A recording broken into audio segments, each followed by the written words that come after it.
Narges and Mehdi have been married for 13 years. They are middle-class government employees who work 9 to 5, 5 days a week, and live in their rental apartment in western Tehran. Since their marriage, they've been busy with higher education and work. And now at 33, Narges says she doesn't want to have children.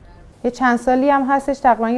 the past 2 to 3 years, we've come to the conclusion that we don't want to have children. From a social point of view, the place we live in is not the best place for raising children. From an economic point of view, it's difficult to have a child. Both of us work now, but if we had a child, I couldn't work anymore, and one person's salary cannot cover the costs. The couple say their peers who do have children complain about school fees and other expenses. But their reluctance to have kids is not only related to the economy.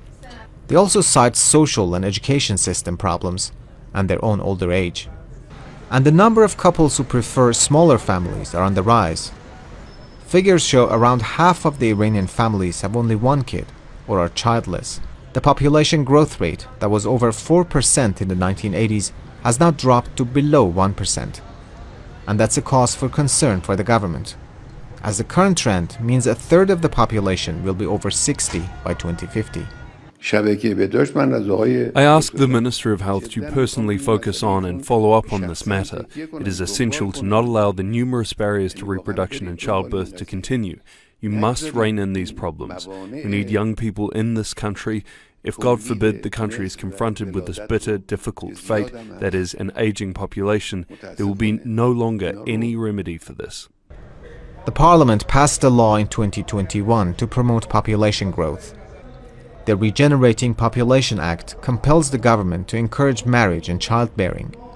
It also includes incentives like increased child benefit payments and interest-free loans for families with more than 3 children.